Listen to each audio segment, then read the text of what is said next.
Subscribe now and press the bell icon. Never miss an update.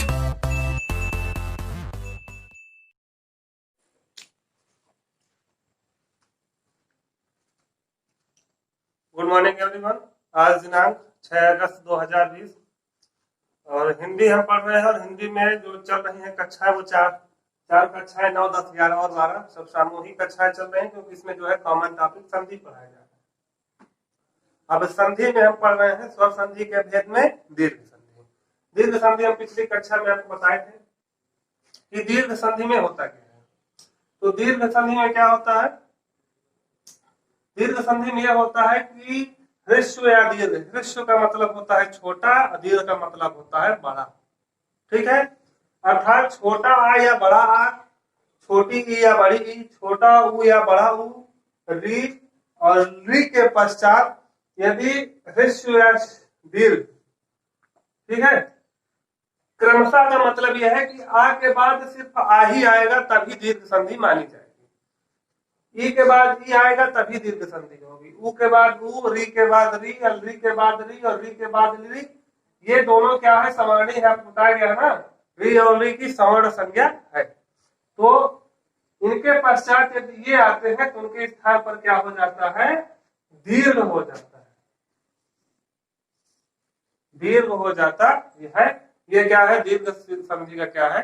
नियम है। और ये सूत्र है। सूत्र क्या कहता है?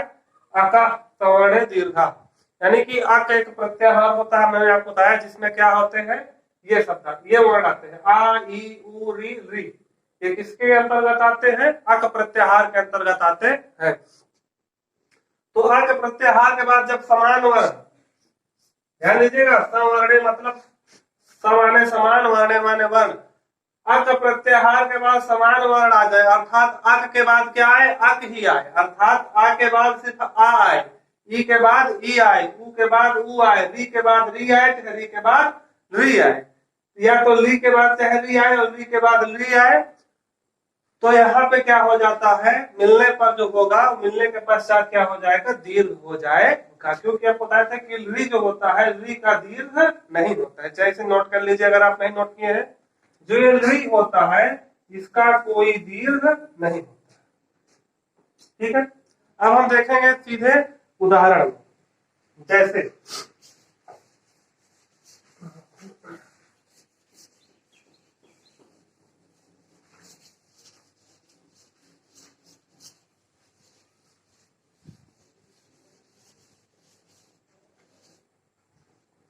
जैसे में हम देखेंगे, देखिए, जैसे भी हम कहें धर्म, धन, अर्थ, ध्यान दीजिए, इस धर्म के आखिरी में आ की मात्रा है, छोटा आ की मात्रा, धर्म आ, और इधर क्या है? इधर भी आ है। तो देखिए, पहले शब्द का अंतिम वर्ण क्या है? आ, और दूसरे शब्द का पहला वर्ण क्या है? आ। जब आ, और यहाँ पे आप रा मत ध्यान दीजिएगा, गुणतारा नहीं देखिएगा, गुणतारा नहीं है, क्योंकि ये धा पहले रा है फिर माँ, तो माँ में आ की मात्रा रही है। देखिए आप लास्ट में पढ़िए धर्म, धर्म में आ की मात्रा रही है आखिरी में, इसका आखिरी क्या है? आ है, छोटा आ, और छोटा आ, और यहाँ पे भी क्या है? छोटा आ है, अर्थात यहाँ भी आ है और यहाँ भी आ है। तो आ और आ जब मिलेंगे तो क्या हो जाएगा? देखिए, धर्म जैसे लिखा है लिख दिए, यहाँ पे आ और ये आ मिल गए तो क्या हो जाएंगे? बड़ा। दीर्घ का नियम यही है ना, धर्मार्थ। नियम क्या बना यहाँ पे? आ धन आ बराबर बड़ा। कहने का मतलब कि पहले शब्द का अंतिम वर्ण भी छोटा आ है, और दूसरे शब्द का पहला जो वर्ण है वो भी क्या है? आ है। तो आ और आ मिल गए, अर्थात समान वर्ण हो गए ना। आ के बाद क्या आया? सिर्फ आ आया है। यहाँ पे आखिरी में भी आ है और यहाँ पे भी क्या है? आ है। तो आ के बाद आ आया तो क्या हो गया? दीर्घ हो गया। मतलब छोटा आ और छोटा आ मिलकर के क्या हो जाएंगे? दीर्घ हो जाएंगे। दूसरा उदाहरण देखिए,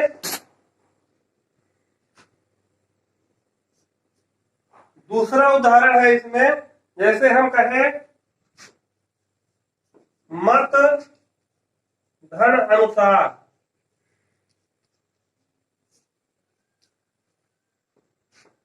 मत धन अनुसार, ध्यान दीजिएगा।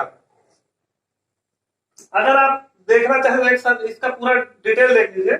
जैसे कि हम मत का यदि हम विच्छेद करेंगे तो मत के विच्छेद में क्या हो जाएगा, मां व्यंजन धन आ, मां का विच्छेद हो गए, फिर ता व्यंजन और आ।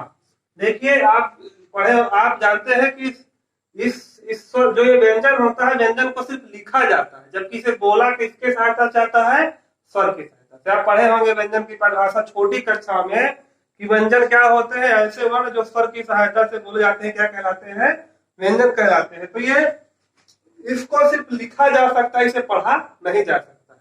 जब भी इसे पढ़ेंगे, इसको पढ़ने के लिए किसकी आवश्यकता होगी, स्वर की आवश्यकता होगी। तो इसमें यदि हम इसका विच्छेद किए तो हमको क्या है, मत को ऐसे हम लिख सकते हैं। और इधर देख लीजिए, इसका जो आखिरी शब्द है क्या है, आ है, और ये अनुसार हो गया। तो यहाँ पे आ और आ में संधि हुई ना, संधि कहाँ पे हुई, आ और आ पे। पहले शब्द का अंतिम वर्ण भी आ है, दूसरे शब्द का पहला वर्ण भी आ है, तो आ और आ मिलकर के यहाँ पे क्या हो जाएगा, बड़ा। जैसे यहाँ पे देखिए, इसे और इसे मिला के मां हो गया, ये ता, ता और ता मान लीजिए अभी व्यंजन है, यहां तक हो गया। फिर ये आ और ए आ मिलकर के क्या कर लेंगे, संधि कर लेंगे। कैसी संधि करेंगे, दीर्घ संधि करेंगे ना, क्योंकि आ के बाद आ कुछ भी आए तो उसका क्या हो जाता है, हमेशा इस संधि में क्या होगा, दीर्घ होगा। तो आ धन आ क्या हो जाएगा, बड़ा आ। तो यहाँ पे हल हट जाएगा, क्योंकि अब आ गया क्या, स्वर, मत। बड़ा आ धन आ क्या हो गया, बड़ा आ, और जो बाकी है उसे क्या करेंगे, वैसे ही जोड़ देंगे। तो यहाँ पे क्या हुआ, यहाँ पर भी आ धन आ बराबर क्या हो गया, बड़ा।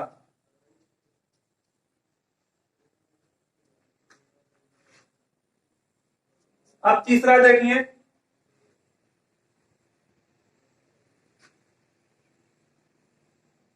अब देखिए, जैसे हम कहें देव धन आलय,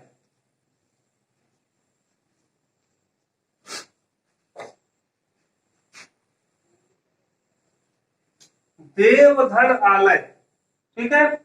तो देव में वा में आ की मात्रा रही ना, इसका आखिरी वर्ण क्या है, आ आएगा। अब पढ़ लीजिए, तो देव का आखिरी वर्ण क्या है, आ है, और इसका क्या है, इसका भी क्या है, आ है। तो आ के बाद आ आया, अर्थात सवर्ण हो गई। क्या हो गई, आ के बाद आ आया, उसकी सवर्ण संज्ञा हो गई। आ का प्रत्याहार किसमें नियम क्या है कि आ के बाद सवर्ण आए, आ के बाद अर्थात आ का है। तो यहाँ पे आ के बाद क्या आया है, आ आया है, जिसकी क्या हो गई, सवर्ण संज्ञा हो गई। तो आ अधन बड़ा आ, तो क्या हो जाएगा, बड़ा आ। तो देव, अब ये आ और बड़ा आ मिलकर के क्या हो गया, बड़ा आ, तो क्या हो जाएगा, देवालय। यहाँ पे क्या होगा, छोटा आ धन बड़ा आ बराबर क्या हो गया, बड़ा। ये हो गया। अब अगला देखिए, अब यदि हम बात करें, लेते हैं नव धन आगत।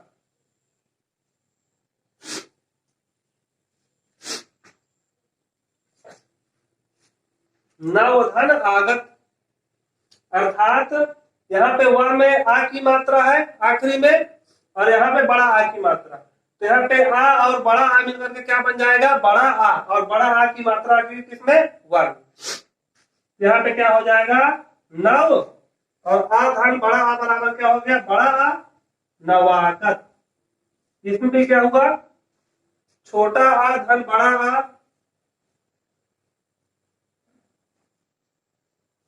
मिलकर के क्या हो गया, बड़ा आ। इसे नोट कर लीजिए।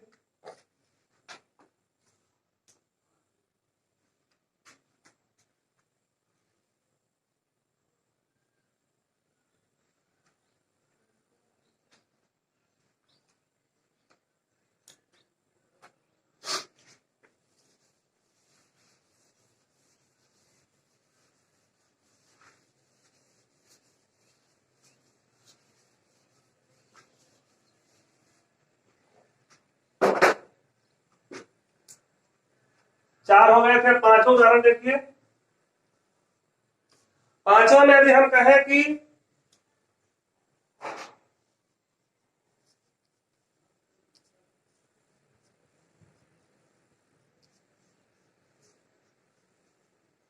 परीक्षा धन अर्थी और रेखा धन अंक, छठवां है रेखा धन अंक।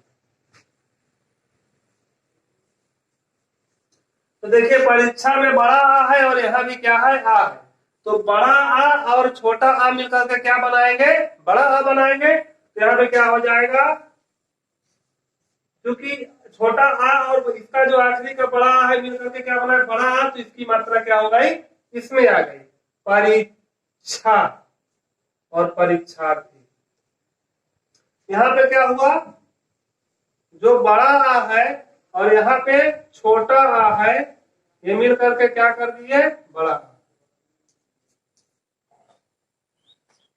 इसी प्रकार जो है इसमें क्या है, बड़ा आ, रेखा में क्या है, बड़ा आ की मात्रा है और यहाँ पे छोटा आ की मात्रा है। तो क्या हो जाएगा, रेखा और ये रेखांश।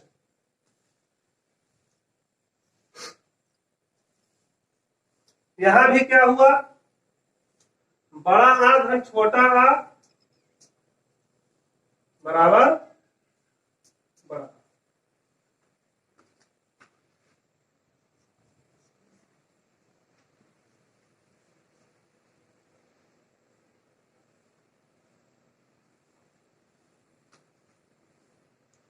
देखिए अब देखेंगे, जैसे महा धन आत्मा और विद्या धन आलय।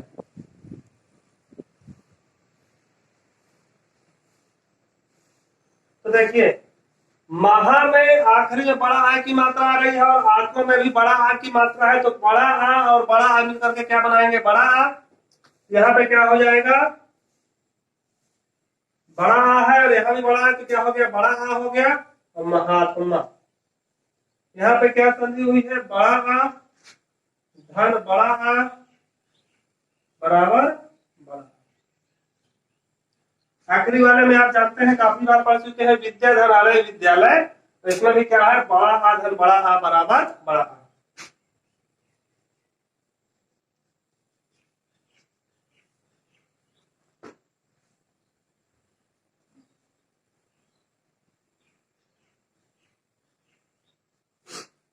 चलिए आज की वीडियो फिलहाल इतना ही, फिर आगे के वीडियो में हम पढ़ेंगे इसके आगे का भी दीर्घ संधि चलेगी।